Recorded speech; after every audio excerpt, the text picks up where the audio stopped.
অনেকদিন পরে দেখতে গেলেন, ওই দিন বাড়িতে সাইয়েদনা ইসমাইল বাড়িতে নাই, বনে গিয়েছে শিকার করার জন্য। বাড়িতে সাইয়েদনা ইসমাইলের বিবি সাইয়েদনা ইব্রাহিম ঘরের দরজার বাইরে থেকে সালাম দিয়ে বললেন, আসসালামু আলাইকুম। ভেতর থেকে কর্কশ গলায় একটা মেয়ে সালামের উত্তর দিয়ে বলল, ওয়া আলাইকাস সালাম। গলার মধ্যে কোনো মায়া নাই, মহব্বত নাই। জিজ্ঞেস করলো সাইয়েদনা ইব্রাহিম, মা কেমন আছো? কাইফা হালুকি ইয়া উম্মি। মেয়েটা কয়, বেশি সুবিধার না। তোমাদের খাওয়া দাওয়া কেমন চলে? ভালো না। তোমার জামাই কই? বনে গেছে। এবার মেয়েটা বলতেছে, আমনে কেডা? সাইয়েদনা ইব্রাহিম বলে, আমি কে চিনবা না? ইযা জা যাওজুকা মিনাল গাবা, স্বামী যখন বন থেকে ফিরবে, ফাকরাই আলাইহিস সালাম, তোমার স্বামীর একটা সালাম দিবা। ওয়া মুরিহি আইগাইরা আতাবাতা বাবি, আর বলবা ঘরের দরজার নতুন ঘরের দরজার চৌকাঠটা যেন তোমার স্বামী পাল্টে দেয়। এই কথা বলে বুখারীর বর্ণনা। কিসের হাদিস? বুখারীর হাদিস। ইব্রাহিম চলে গেলেন। ইসমাইল আসার পরে বিবি বলতে আরম্ভ করছে, দুপুরবেলা একটা বুড়া আইছিল। বুড়া কে আইছিল? সাইয়েদনা ইসমাইল বলে, কোন বুড়া আসছে? কি বলছে? বিবি বলে, আপনারা সালাম বলছে। ওয়ালাইকুম আসসালাম। আর কি বলেছে? আর বলছে ঘরের দরজার চৌকাঠ যেন আপনি পাল্টে ফেলেন। এই কথা বলার পরে সাইয়েদনা ইসমাইল চিৎকার দিয়ে বলে, ও কি করলি তুই? নিজের কপাল পুড়লি, নিজের কপালে নিজে কুড়াল মারলি। ও মিয়া, চোর বোঝে চোরের সিগন্যাল, পুলিশ বোঝে পুলিশের সিগন্যাল, নবী বোঝে নবীর সিগন্যাল, ঠিক কিনা? সাইয়েদনা ইব্রাহিম যা বলছে ইসমাইল আলাইহিস সালাম ধরে ফেলছে। ডেকে বললে, এটা বুড়া না, এটা তোর শ্বশুর। এইটা আমার বাবা ইব্রাহিম খলিল। আমার বাবা যা বলেছে, সিগন্যালটা তো গ্রিন সিগন্যাল না, এটা তো রেড সিগন্যাল, এটা তো বিপদ সংকেত। আমার বাবা যা বলেছে এর মানে হলো তোরে যেন আমি তালাক দেই। Get out, get out, I divorced you. তোরে তালাক দিয়ে দিলাম। বাবার খুশির জন্য তালাক দিয়ে দিস। আপনার আব্বাও যদি আপনার বউরে এমনি তালাক দিয়ে ফেলতে বলে, দিবেন নাকি? আবার দিয়া ফেলেন, দিয়েন না, মুসিবত আছে। আপনার বাবাও বাবা, সাইয়েদনা ইসমাইলের বাবা, ইব্রাহিমও বাবা, ঠিক কিনা?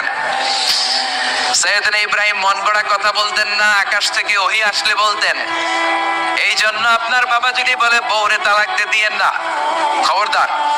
বাবারেও বুঝাইবেন, বউরেও বুঝাইবেন, ঘরে সংলাপ করবেন, সমঝোতা করবেন। আমাকে দুই নেত্রী সংলাপ করে না তো কি হয়েছে, আমরা সংলাপ করব, ঠিক কিনা? ঘরে ঘরে আমরা সংলাপ শুরু করব, মিলাই দিবেন, হ্যাঁ, বুঝাই দিবেন। বাবারও বুঝাবেন, বউরেও বুঝাবেন। তালাক দেওয়ার ইসলামী যে সিস্টেম, এটাকেও মেনটেন করলে পৃথিবীতে কোনো তালাকই থাকবে না। ডিভোর্স রেট একেবারে কমে যাবে। এখন ঘরে ঘরে তালাক, ঠিক কিনা?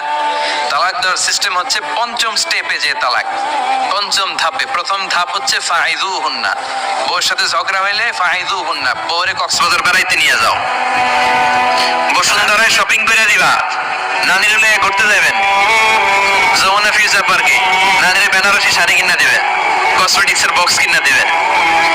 এই জন্য বললো ফাইদুহুন্না, বেপরদায় চললে ওয়াজ করবেন, নসিহত করবেন। এই জন্য বউয়ের সাথে যদি ঝগড়া হয় তালাক না, ইসলাম প্রথমে বলছে ফাইদুহুন্না, ওয়াজ করেন, বুঝান, ঘুরতে নিয়ে যান, শাড়ি কিনে দেন। এতেও যদি লাভ না হয়, ওয়াহজুরুহুন্না ফিল মাদাজি, বিছানা বাঁধা করেন। বউ থাকবে এক ঘরে, আপনি থাকবেন আরেক ঘরে। হয়তো এই বিচ্ছেদের কারণে ভুল বোঝাবুঝি ভেঙে যাবে, স্ত্রী ফিরে আসবে, ঠিক কিনা? এতেও কাজ হয় না। তারপরে আল্লাহ বললেন ওয়াদ্রিবুহুন্না, এবার একটু শাসন করেন। ঘুরতে নিলেন, কাজ হয় না। শাড়ি কিনে দিলেন, কাজ হয় না। রোম আলাদা করলেন, এরপরও কাজ হয় না। এরপর ওয়াদ্রিবুহুন্না, শাসন করেন।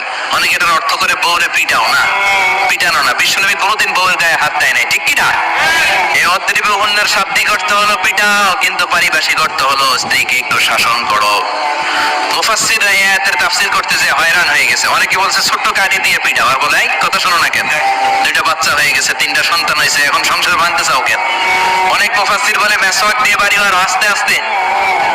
অনেক মুফাসসির কয় কোল বালিশ দিয়ে পিটাও, যাতে হাত পা না ভাঙে, ঠিক কিনা? ওয়াদ্রিবুহুন্না, শাসন করো। শাসনও যখন কাজ হয় না, তারপরে আল্লাহ বললেন ফাবাআসু হাকামাম মিন আহলিহি হাকামাম মিন আহলিহা, উভয় পক্ষের মুরব্বীরা বসবে, মিলায় দেওয়ার চেষ্টা করবে। এতেও কাজ হয় না। 4টা স্টেপ শেষ, পঞ্চম স্টেপে তালাক। তাও রাগের সুরে আমরা বলে দিই 3 তালাক, 5 তালাক, এভাবে না। তালাক দুই ধরনের, তালাক সুন্নি, তালাক আল বিদঈ। একটা সুন্নতি তালাক আর একটা বেদাতি তালাক। বেদাতি তালাক দেওয়া যাবে না, সুন্নতি তালাক দিবেন। মানে প্রতি মাসে একটা, আপনার বউয়ের যখন মাসিক হয় না, যখন পিরিয়ড হয় না, আপনার বউ যখন সুস্থ আছে, ক্লিন আছে, তখন এক তালাক। 1 মাসের মধ্যে ফিরিয়ে আনার সুযোগ আছে না নাই? 1 মাস পরে দিবেন দ্বিতীয় তালাক, দ্বিতীয় মাসেও ফিরে আনার সুযোগ আছে না নাই? ঘরে রাখবেন, হয়তো বিবিরে দেখে আপনার মনে ভালোবাসা জমবে, বিবির মন নরম হয়ে যাবে, বিবিকে ফিরে আনা যাবে। তৃতীয় মাসে 3 তালাক যখন দিবেন, আর ফিরে আনার সুযোগ নাই। এটাকে বলা তালাক আল বাইন আল বাইনুনা। এরপরে আর ফিরে আনার সুযোগ নেই। এই প্রসিডিউর গুলো যদি মেনটেন করেন, তালাক হবে, তালাক হওয়ার সুযোগ আছে। এজন্য এগুলো মেনটেন করে তালাক দিবেন, ডিভোর্স রেট কমে যাবে। ওমর ফারুকের জমানায় এক লোক তার স্ত্রীকে 100 তালাক দিছে। কয় তালাক? এরকম ডাকাত বাংলাদেশও আছে না নাই? 100 তালাক দিছে। এখন ওয়াইফ যে ওমর ফারুককে বিচার দিছে, ওমর ফারুক বলল তোমার হাজবেন্ডকে ডেকে আনা। ডেকে আনা হলো, কিরে কয় তালাক দিছস? কয় 100 তালাক। দিবি 3 তালাক, 100 তালাক দিছস কেন? কয় মেজাজ গরম আছিল। ওমর ফারুক বলে ঠিক আছে, বিচার হলো 3 তালাকে তোর বউ তালাক, বাকি 97 তালাক এখন তোর পিঠে পড়বে। সুবহানাল্লাহ পড়েন। এরকম যদি মাইর দেওয়া যেত জায়গা মতো, সব তালাক বন্ধ হয়ে যেত। চিল্লায় বলেন ঠিক কি না?